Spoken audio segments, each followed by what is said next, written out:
Welcome to the K. Willis Positive Vibes Podcast. K. Willis Positive Vibes talk show on 1580thepraise.com, a Gold Chip communication station. And I have Amanda with Petals That Inspire. Petals That Inspire is a Columbus-based social enterprise with a mission to empower the community through creativity, connection, and flowers. At the heart of Petals is the Flourish Program, a transitional workforce development initiative designed to help young adults facing barriers to employment, including trauma, homelessness, and disability. Participants gain paid employment, transportation, wellness support, and confidence building opportunities, all while working with flowers. Through partnerships with organizations like Ohio School for the Deaf, Greenleaf Job Training Services, and the EverybodyWorks Program, Petals provides students with hands-on experiences that promote personal growth and sustainable futures. Petals was founded by Amanda. Yes! The founding Petal Pusher, whose lifelong passion for community and flowers became the seed of this mission.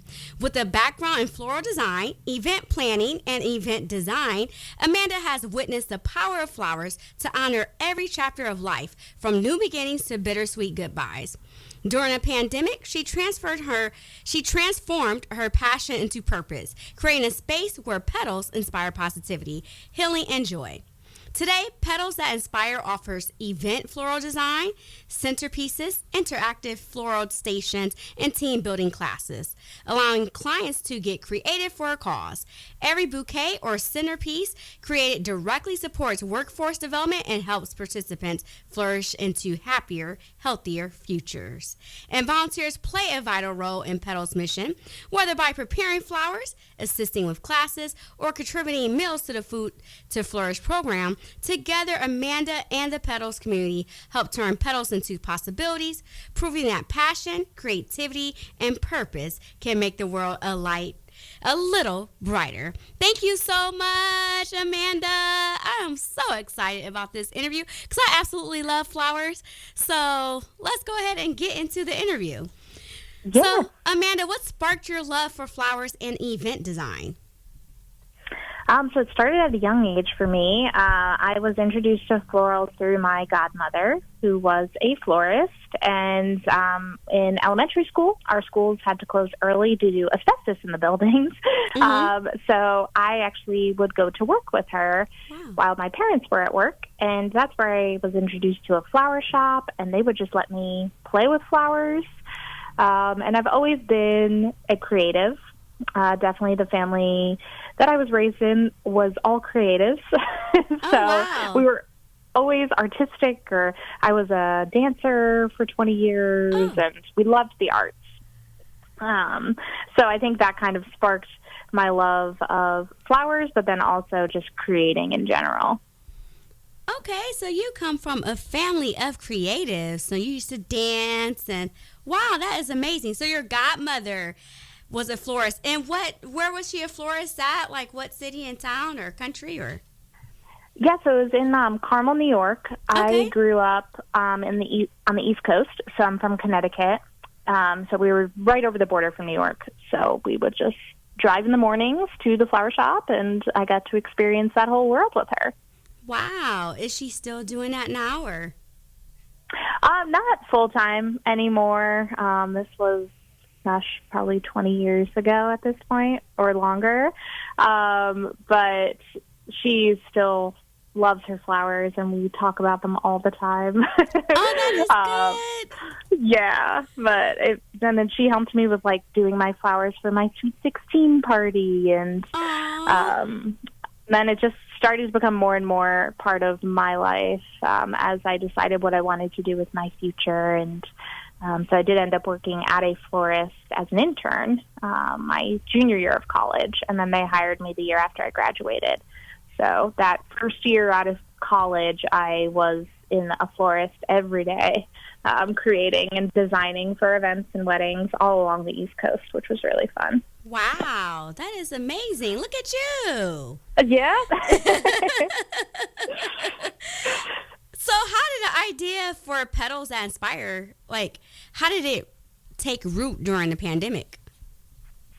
Yeah, so right around 2018, my previous career was all in event sales and marketing, and I was working at a country club, and I was working a lot, and I had moved here from Rhode Island, and a year goes by, and I have no friends, no life outside of work because I'm just working all the time. And so I was really lacking fulfillment in my job and having a balance to create a life outside of work. And so one night I was just scrolling on Eventbrite, and I found this event called Give Back Hack. And I was just reading about it, and I'm like, oh, this sounds interesting. It's all about businesses who are built around doing good in the community. And I just signed up for it. It was 4 days later. Wow. And I was like, you know what? This sounds cool. This is my kind of people. I love being around people doing good things. And so then the next day I decided, you know what? Why don't I pitch at this event? Wow. And so then I came up with this business idea because I really wanted to get back to flowers. I missed the creative side of my job. It had very much transitioned into more of business and sales and very less on the creative side. So I was like, oh, I've seen so many event florals be thrown out at the end of an event. Like, I'm sure we could repurpose those and do some good with those. So I built this little business model and practiced my pitch with my coworkers Wow. that Thursday and Friday, and then went and pitched at this event on Friday night. And I wasn't picked, but it was really the spark of where Petals That Inspire was born, and it really introduced me to this world of social enterprise. It introduced me to this amazing community of people that were focused on building good into the foundation of their business. And then it was a nonprofit that reached out to me after that event that had heard me pitch, and they were working on a workforce development program for the young adults they serve, and asked if I would come in and do a little sample workshop. And I remember taking the day off from work, loading my car with all these flowers and going over there. And I saw the joy it could bring people. And that was kind of the missing piece in my work. So as soon as I discovered that, it ignited this entrepreneurial spirit in me. And I started building it just as a little side hustle, doing flowers here and there. And then I had partnered with Star House here in Columbus in early 2020, and the plan was to start working with the young adults they serve in a workshop format, creating florals for a subscription-based business where we'd be doing flowers and fresh flower displays in like coffee houses and cafes, and then that was all supposed to start March 31st, 2020. And we had everything scheduled, delivery windows, everything. And then the world changed. Yes. And all of a sudden, all my potential clients were closed. Wow. They were all bars and restaurants. I couldn't work hands-on with the youth anymore. But I didn't let that deter me. I was furloughed from my job, my full-time job, which gave me the luxury of time. And I just really focused on building out this vision and this dream of this business, and took any and every order I could. I taught a virtual flower class. I drove arrangements to hospice workers all over the state. We got real creative, but I'm very grateful to look back on that now and realize that I could have easily given up, Right. but I didn't, because I believed in this and I felt this heart pull to do this work. And now here we are, 5.5 years later. Wow. So I love the fact that you let your gift make room for you. You know, they say let your gift make room for you. And then despite everything that happened during your journey, you didn't stop. So I think that's something for the audience to keep in mind, that there's going to be challenges during a journey. But guess what? Oh, yeah. Keep on going. You know, who would have thought that we would have been going through a pandemic? But even through that, you were creative. You know, you were dropping stuff off for the hospice, and, you know, you had virtual training, and, you know, you still got creative despite of what was happening. So I love that. That is beautiful. Well, thank you. Yes. Yeah, and I think that's just a testament to when you find something you're passionate about, barriers seem like so small. Right. Because passion is so much big than any wall those could create. And I definitely leaned into that. Absolutely. And this is something that you could do, without even pay, just because you've done it. Yeah. Like you mentioned with your godmother. So that's beautiful. So that's another thing that people can take back. Like, do something, learn how to get paid for something that you love to do. Mm-hmm. Yes. Exactly. Yes. Exactly. There's no reason it's not out there. It definitely is. Absolutely. Now, you mentioned Star House. Can you explain? Because I'm not familiar with Star House. But it sounds as if they do very great things in the community. Yeah, and I will say that's been such a cool part of building this business is being introduced to some truly, truly amazing organizations. So Star House was very, very early on in Petals. It was kind of like pre-Petals because that was the organization that introduced me to workforce development and also introduced me to young adults in our community that are experiencing homelessness. So they are a drop-in center, 24/7 drop-in center for young adults ages 14 to 24 that are currently experiencing homelessness. Now, when we think of this demographic in a city, I don't think many people know the size of that demographic. I mean, they service thousands of youth a year. Wow. And a lot of the community doesn't understand why we have such a large group of homeless youth, and they all have different stories. They all are at different walks of life, but they have come to this point where they do not have a place to call home. And all of a sudden, that time when you're supposed to be dreaming about your future and experiencing life to the fullest, they're focused on the essentials of survival. And that's food, shelter, and well-being. And that is what Star House addresses, those basic needs. So giving them a place for a meal, for a shower. There's an amazing donation center there for clothing and hygiene products. Now, they don't sleep there, but they did in 2021, I believe it was, purchase an old motel over on the edge of Franklinton and converted that into 60 individual housing. Wow. So that's where I used to go and teach workshops before I had my own storefront. And they're doing great things for this population. And I encourage people to look into the work that they're doing to not only find ways to help, just to really get to know what this need is, and that we are not the only city that has such a large demographic that's experiencing homelessness. Wow. I mean, I just learned something. So there are thousands, not hundreds, thousands of people experiencing homelessness.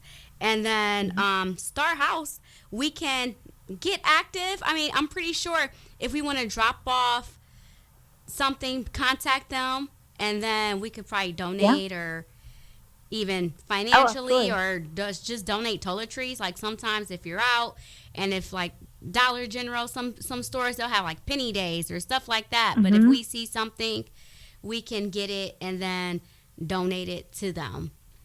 Yeah. Absolutely, yeah. They, if you go on their website, you'll see like volunteer opportunities, what kind of donations they're looking for. If you follow them on social, every week they'll post what their biggest needs are. So it's an amazing organization, and I mean, they're not the only one in our city that's serving this demographic. There's Huckleberry House, there's Impact Community Action. So there's a great community really working to support these youth. Thank you for educating and enlightening us on that, because that's very important. Yes, and thank you for getting involved in that. Wow, that's amazing. You learn something new every day. Yeah, no, and I'm grateful they came into my story in that beginning part and really introduced me to the world of workforce development and what a need there is for that in our city. That is good. So let me ask you this, too. You said that you used to teach there before you open up your storefront. How did that go? Yeah, that was interesting. So I was working full time still. I worked full time until November of 22, and so during that time, I would have flowers delivered from the wholesaler to my house. My now husband was... congratulations. Thank you. It's not a husband for me.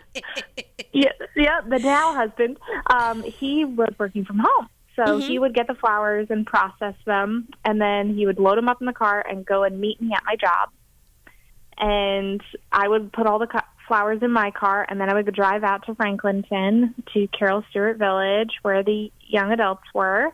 And then I'd unload all the flowers into the conference room, and then I'd just open the door, and whoever wanted to come in and earn a gift card and play with flowers could come in.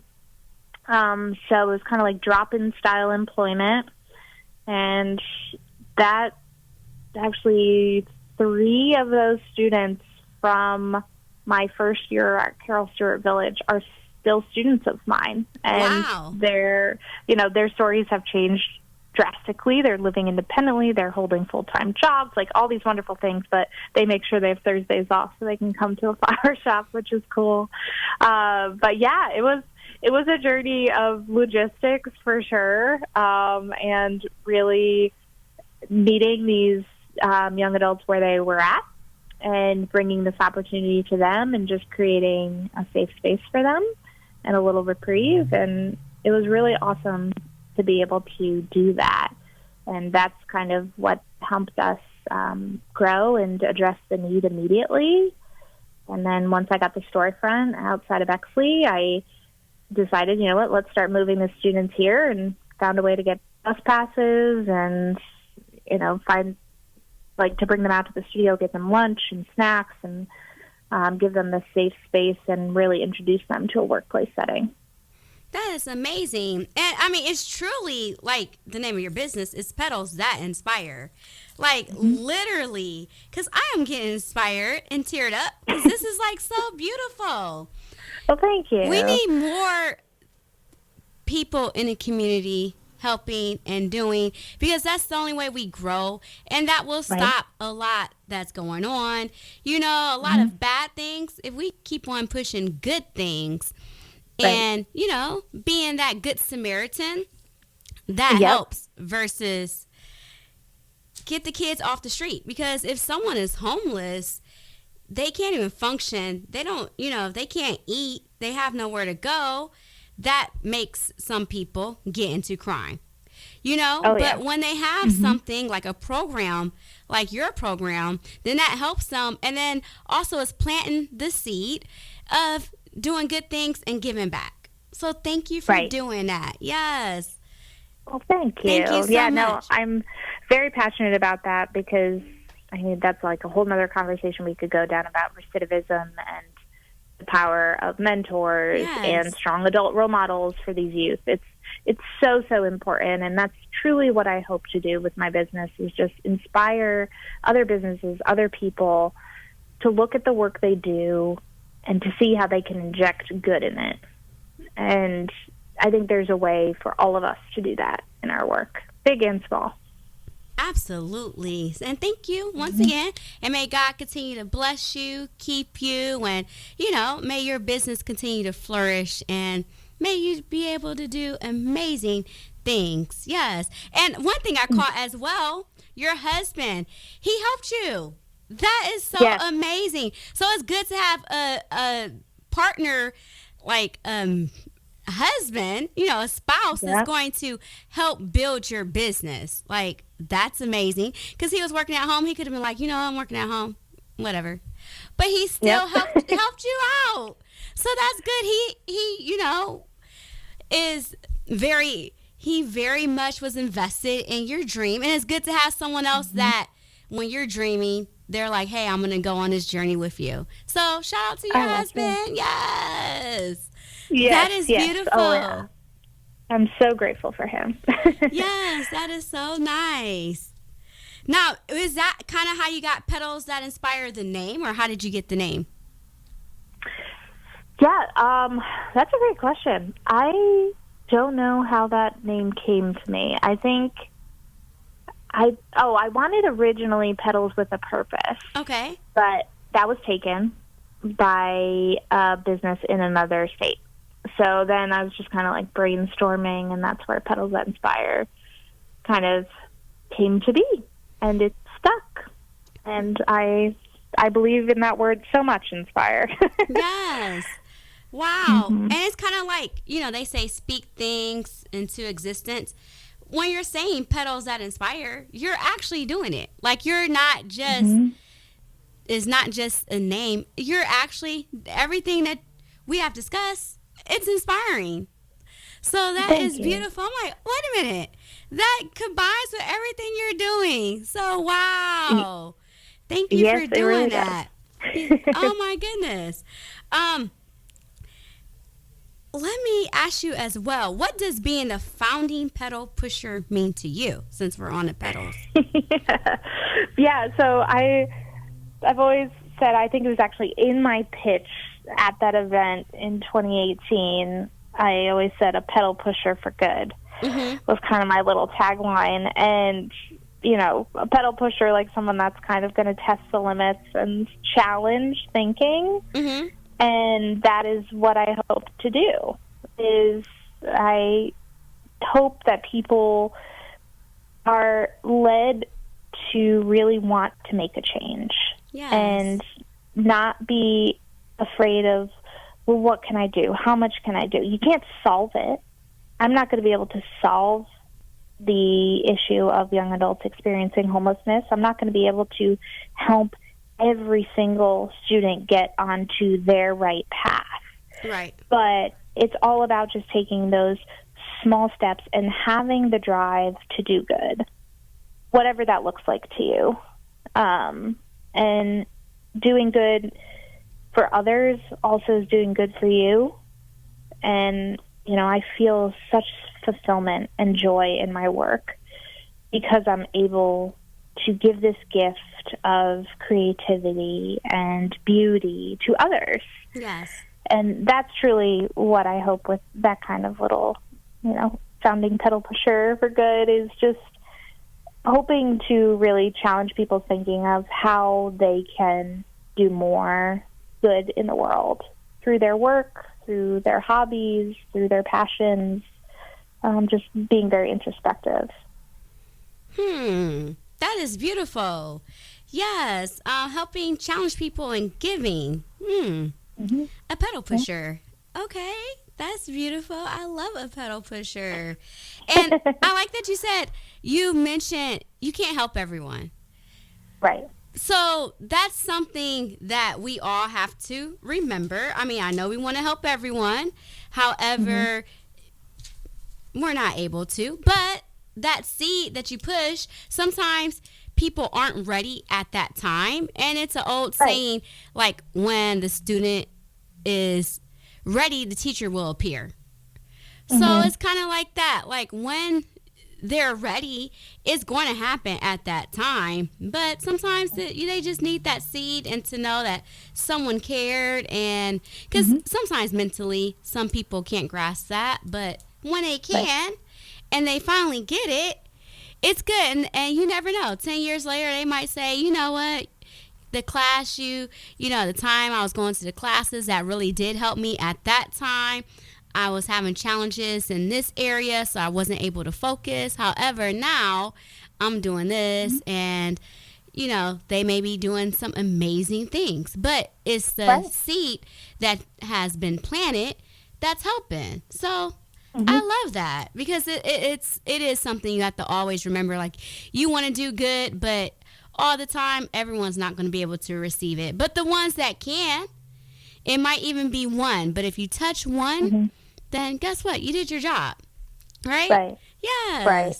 Oh my and goodness. I think that's really, really important, is just kind of like having that realistic mindset. And that's what I've really tried to stay true to as I've built this, is being genuine and authentic and realistic to the work that I'm doing. Yes, do I have big dreams? Absolutely. Do I have big goals of what I want to achieve? Of course.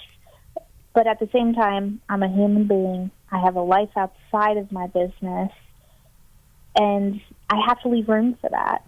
Yes. And I think the more that I've been able to be real, especially with the students, the more they respect me for it and the more they want to be real with me.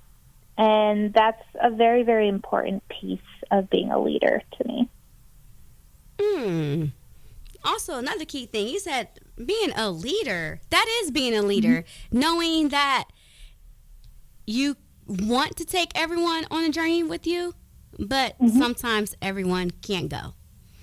And you have to know that. Yes. Oh, for sure. And then For balance. Sure. Oh, yeah. That was good. Yes. The balance. Like you mentioned, you have a life. And you're real. Yeah. Come on, real. I love that. Yes, and that, that is something. Am I the queen of balance? Absolutely not. but there are days where I'll make a decision. I'm like, you know what, Amanda? Proud of you for making some balance, or saying no to something because you're sacrificing something else.